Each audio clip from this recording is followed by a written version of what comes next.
সুনীল গগৈৰ পৰিয়ালক বৰ্তমান আৰক্ষীয়ে জেৰা চলাই আছে আৰু সুনীল গগৈৰ পুত্ৰকো জেৰা চলাই আছে। কিদৰে জেৰা চলাইছে মই সকলো কথা ক'ম।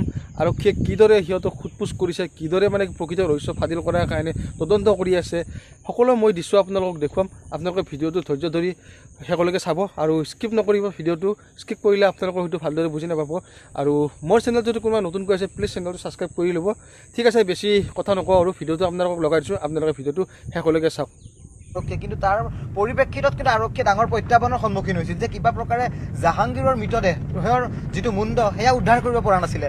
এই মুহূৰ্তত আমি সেই সুনীল গগৈৰ গাঁৱৰ সমীপৰে আন এটা পথেৰে আমি যাত্ৰা কৰিছোঁ, য'ত আৰক্ষীৰ আমি 3খনকৈ বাহন আমি এই মুহূৰ্তত এক্সক্লুজিভ দৃশ্য দেখুৱাই আছোঁ। আৰু একমাত্ৰ নিউজ 18 অসম নৰ্থ ইষ্ট আমি সেই অভিযানকাৰী আপোনালোকে বৰ্তমান নিউজ 18 অসম নৰ্থ ইষ্টৰ এক্সক্লুজিভ ভিজুৱেলছ দীপাংকৰ আছে তাত, আৰু দীপাংকৰে আমাক দেখুৱাই গৈছে। আপুনি লাইনতে থাকিব, আমি দেখুৱাই গৈছোঁ দৃশ্য। এখন গাঁৱৰ ভিতৰত বৰ্তমান এই 3খন বাহনে প্ৰৱেশ কৰিছে দীপাংকৰ। আপোনালোকৰ বাহনখনো আছে।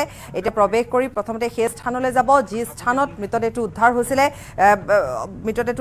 যিটো মৃতদেহ একেবাৰে ছিন্ন ভিন্ন কৰি থোৱা আছিলে, কেমিকেল দি তাক নাইকিয়া কৰাৰ এটা চেষ্টা কৰা হৈছিলে, য'ত সন্দেহ কৰা হৈছে যে সেইদিনাখন নহয়, হয়তো এদিনৰ পূৰ্বে হত্যা কৰা হৈছিলে। তাৰপিছতে হয়তো সেই মৃতদেহটো তাত এক প্ৰকাৰ গতি লগাবৰ বাবে, শেষ কৰি দিবৰ বাবে, চিন মুকাম নোহোৱা কৰিবৰ বাবে তাত কেমিকেল ঢালি জ্বলোৱাৰ এটা ব্যৱস্থা কৰা হৈছিলে। কিন্তু সেই সময়ছোৱাতে বহুত ডাঙৰ এজাক বৰষুণো আহিলে আৰু এডাল বেল্টৰ কথা কোৱা হৈছে, যিডালে গোটেই কথাখিনি আচলতে গোটেই ঘটনাটোৱে যি ধৰণে কোৱা হৈছিলে গোটেই ঘটনাটো উলট পালট কৰি ৰাখিছিলে, এডাল বেল্টৰ টুকুৰাই। হয়তো আৰু বহু কথা আছে যিবোৰ আৰক্ষীয়ে ক'ব বিচৰা। আৰু আৰক্ষীয়ে যিটো কাম কৰিছে সেইটো বহুত ভাল কাম কৰিছে, কাৰণ এনেকুৱা ধৰণৰ ঘটনাবিলাক, ৰহস্যবিলাক ফাদিল হ'ব লাগে আৰু প্ৰকৃত ৰহস্যবিলাক মানে কি সকলোৱে জানিব লাগে। আৰু ভিডিঅ'টো আপোনালোকে চালে নিশ্চয় কিবা নহয় কিবা এটা বুজি পাইছে। যিয়ে নহওক বাৰু সকলোৱে সেইটো কথালৈ ৰখি আছে যে সঁচা কথা মিছা কথা বুলি কোনো কথা নাই, দোষীয়ে শাস্তি পাব লাগে। যোন দুখ কৰিছে মানে শাস্তি পাবই লাগিব। আৰু আৰক্ষীয়ে যে ইমানখিনি কৰিছে যে প্ৰকৃত ৰহস্য ফাদিল কৰাৰ কাৰণে, সেইটো কাৰণে আৰক্ষীলৈ ধন্যবাদ। আৰক্ষীয়ে ইমানখিনি কষ্ট কৰিছে।